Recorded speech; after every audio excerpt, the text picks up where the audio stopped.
मूर्ख भाई। एक बार की बात है, एक गांव में राम और श्याम नामक दो भाई थे। राम विवाहित था और श्याम का विवाह नहीं हुआ था। श्याम थोड़ा कम बुद्धि वाला लड़का था। दोनों भाई सुख से जीवन व्यतीत कर रहे थे, लेकिन एक दिन अचानक उसकी पत्नी बुखार के कारण बीमार हो गई।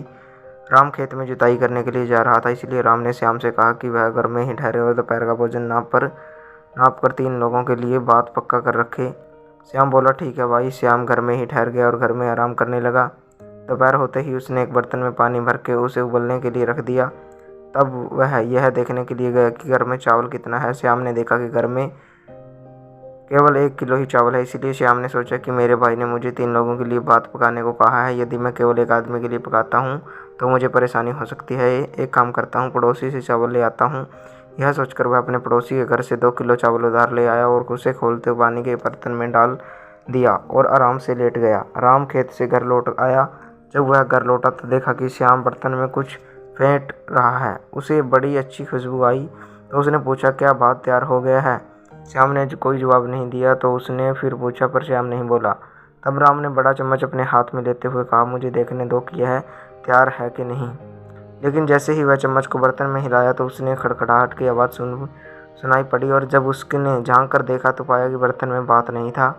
वह बहुत गुस्सा हुआ और बोला, बात नहीं पकाया तो गया तुझसे? उसने श्याम को उसकी मूर्खता पर भला बुरा कहा। तब श्याम ने कहा, तुमने ही मुझे कहा था कि पानी उबालना है और मैंने वैसे ही किया। अब राम को दोबारा सब कुछ ठीक कर गए अपना भात पकाना पड़ा। राम को बहुत तेजी भूख लगी थी। राम को उस दिन बहुत देर से भोजन मिला। वह बहुत थका हुआ था, इसलिए जल्दी ही सो गया। अगले दिन राम ने श्याम से कहा, तुम खाना बनाना नहीं जानते हो, इसलिए आज मैं घर पर रहूँगा और तुम जुताई के लिए जाओ। कुल्हाड़ी अपने साथ लेते जाना। यदि जुताई करते समय हल को जड़ या अन्य कोई चीज़ पकड़ ले, उसे कुल्हाड़ी से काट देना, वो निकल जाएगी। ठीक है भाई। यह कहकर श्याम खेत चला गया। कुछ देर तक हल सही चला हो जैसे, लेकिन जब जुताई करते समय हल कहीं अटक गया तो उसने अपने कुल्हाड़ी से बैल के पैरों पर दे मारा। बैल दर्द से कराए उठे और गिर पड़े। कुल्हाड़ी के वार से दोनों बैल लंगड़े हो गए। वह दोपहर को बैलों को लेकर घर आ गया। दोपहर में राम ने देखा कि दोनों बैल लंगड़ाते हुए घर वापस आ रहे हैं। तब उसने पूछा कि इनके साथ क्या हुआ। श्याम बोला, अरे ऐसा इसलिए कि तुम्हारे कहने के अनुसार हल के अटकने पर मैंने उनको कुल्हाड़ी मार के काट दिया है। राम ने सिर पकड़ लिया और बोला, मूर्ख, मेरे कहने का मतलब यह था कि हल जोतते समय जब कोई पेड़ का जड़ हल को पकड़ ले तो कुल्हाड़ी से उसे काट डालना, बैलों के पैर को काटने को नहीं कहा था। इतने नासमझी से तुम कैसे रह पाओगे? तुम हल भी नहीं जोत सकते। तुमको घर पर ही रहकर भात पकाना चाहिए। मैं श्याम को बताऊंगा कि यह कैसे किया जाता है। बेचारे बैलों के पैर ही काट दिए। उसके बाद राम घर पर रह कर खाना पकाया और श्याम को भी सिखाया।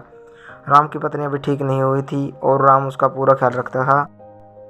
एक दिन राम खेत में जाने से पहले श्याम को बोला कि शायद उसकी पत्नी स्नान करना चाहेगी, इसलिए उसे गर्म पानी से नहला देना। इतना कहकर राम खेत पर चला गया स्नान कराने के लिए। श्याम ने खोलता हुआ पानी लेकर अपने भाभी, जो भी अभी भी अपने बिस्तर पर लेटे हुए थे, उसके ऊपर पानी को डालने लगा। वह पानी से जलने लगी और चिल्लाते हुए बोली, रुको रुको। लेकिन श्याम को रुका नहीं और पानी डालता रहा। गर्म पानी से जल जाने के कारण उसकी मृत्यु हो गई। तब वह उसे कपड़े में लपेट दिया और भोजन लाकर उसे खाने के लिए देने लगा। वो बोला, लो भाभी, खाना खा लो। लेकिन वह मर चुकी थी, इसलिए उसने कोई जवाब नहीं दिया। तब श्याम ने उसे वैसा ही छोड़कर अपना भात खा लिया।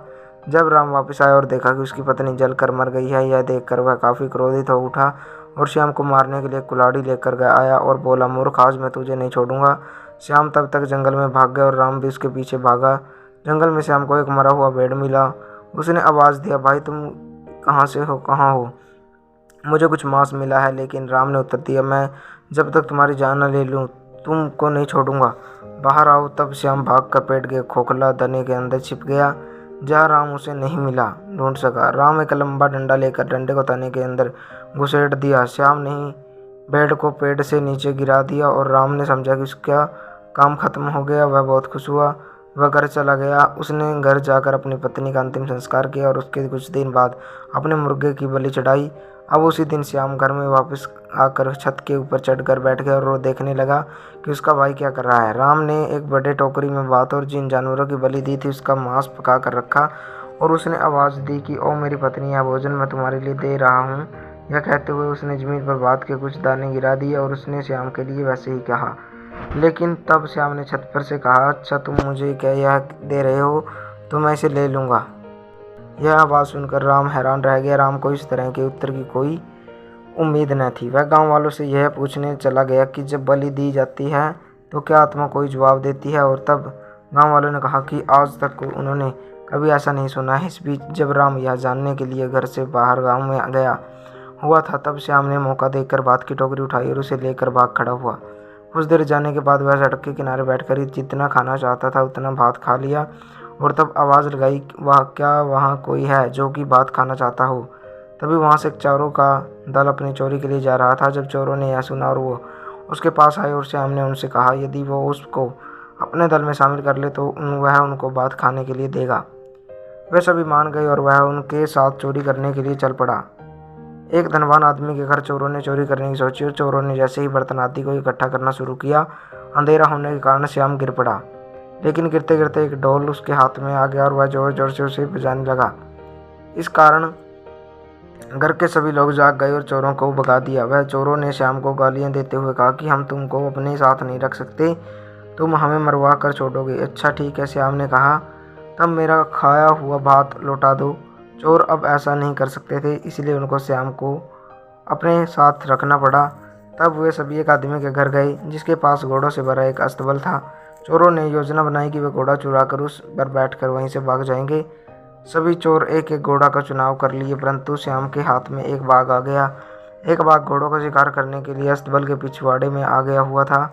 और जब सभी चोर अपने अपने घोड़ों पर सवार हो गए, श्याम भी बाघ पर सवार हो गया और तब घबराहट में बाघ जंगल की ओर भाग गया। श्याम चिल्लाता रहा, सड़क पर चल, मुझे चोरों के साथ जाना है। लेकिन बाघ ने एक न सुनी और बाघ के द्वारा कई कांटेदार झाड़ियों में घसीटने के कारण उसकी मृत्यु हो गई। इस प्रकार श्याम की मृत्यु हो गई। उधर राम को अब से कोई आवाज़ नहीं सुनाई दी और वह खुशी से रहने लगा। तो दोस्तों कैसी लगी आपको कहानी कमेंट करके जरूर बताएं। अगर आप हमारे चैनल पर नए हो तो चैनल को सब्सक्राइब करें, वीडियो को लाइक करें, शेयर करें, कमेंट करें। धन्यवाद दोस्तों।